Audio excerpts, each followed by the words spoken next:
Saturday, January 18th at Aqueduct was a decent enough day. Um, the horse I touted on yesterday's video, Accelerina, in the first race, went off at 6.5 to 1 and was on the early lead, had some pressure on the early lead, and got to the stretch. And the other horse that was vying for the early lead, the one, Lady R1, had a bit more than my horse, and the 4-horse Lady Laubound, as you can see the results chart, came from just off the pace and proved best. That 5-year-old mare was also 6.5 to 1. So the rest of the card at Aqueduct, and remember that I do provide my selections for the entire card when they race in New York, available on my website, breedingwinners.com, for just $5. And today, my top pick ran won race 2, paid $5.60. My third choice won race 3, paid $4.50. My third choice won race 4, paid $3.40. Obviously, I was trying to beat these favorites in races 3 and 4, and wasn't able to. In race 6, my second choice won, paying $8.60. In race 7, my third choice won, paying $8.10. And in the last race, in race 9, my top pick won, paying $7.20. So it was pretty close to kind of an average kind of day. Over the years, I've gotten pretty good idea that an average day would have 2 top winners and 2 second choice winners, and maybe 1 or 2 third choice winners. That's some days you do better, and some days you do a little bit worse. And this Aqueduct meet has been okay. It's been a little while since caught a pricey winner, but they'll come around. But if you look at my record for the entire Aqueduct meet so far this winter, pretty close to showing a profit with my top picks. So really can't complain too much. Go over, look at the bankroll, and we get one more shot at a $9 wager with the bankroll above $600. Again, the amount of the wager is 1.5% of what's in the bankroll, and we're lucky enough to cash a ticket. You take 7% of the profit out, put it in the piggy bank, the far right column. So the weather's a little iffy for Aqueduct on Sunday. Snow is moving into the northeast in the afternoon. I would say most likely they're going to get the card in at Aqueduct, but to play it safe, I looked at Tampa Bay, and that's what we'll go for today's play. But if you're watching this entire video, you're likely going to get what I consider who would have been my play on the Aqueduct card.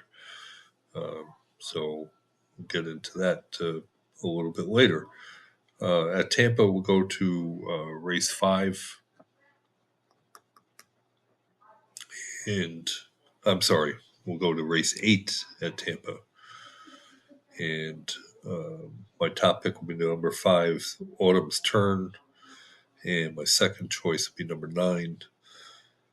Let me know when you're red.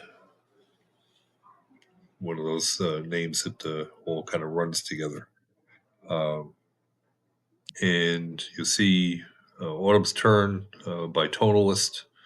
It's had 44 previous winners over the last 3 years for older maidens on dirt. and just 9% have come at 6.5 to 7.5 furlongs, but I would still call that a passing grade. Um, and Autumn's Turn has been going longer, so it's actually cutting back to a shorter distance, which can be a very favorable move by the trainer. The layoff figure of 193, so nearly twice the average for getting those 44 maiden wins on 37 to 60 days rest. And uh, you'll also notice that my second choice, the number 9, has a layoff figure of 169. The 7 horse has a layoff figure of 173, and the 1 horse has got a 219. So there are a lot of good layoff figures, but we go over to the broodmare sire,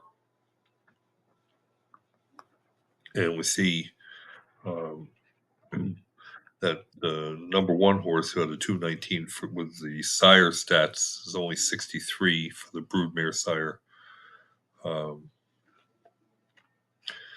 the 7 horse who had a 173 layoff figure with the sire has got a 105, which is perfectly fine. But um, in the purse column, that 3% or only one of 30 previous dirt winners when the purse is greater than $50,000, that really turned me against touting the number 7 horse.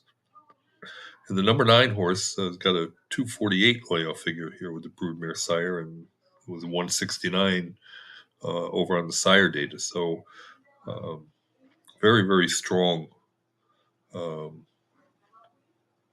in the greater than 60-day layoff category for the number 9 horse. Um, I was just not really thrilled with the workouts coming off a 95-day layoff. But here's one of these cases where I'll probably split my $9 wager between number 5 Autumn's Turn and number 9, um, and we'll just see how the odds play out. But my top pick, number 5 Autumn's Turn, um, peaks and valleys is the broodmare sire, and 18% of 11 winners at this distance, 36% at this class level, and layoff figure 123. So all solid data there for the broodmare sire. Uh, go over to uh, trainer stats, and we see um, Autumn's Turn, trained by Gary Contessa, only 6 previous older maiden winners on dirt, which really kind of surprised me. Uh, and the data is very poor. But then again, you're only looking at 6 winners. That none of them came at 6.5 to 7.5 furlongs, and none of them came on 37 to 60 days rest. The other major factor, positive factor for Autumn's Turn, is a very positive jockey switch to Sammy Camacho. Um, I really think that's going to make the difference.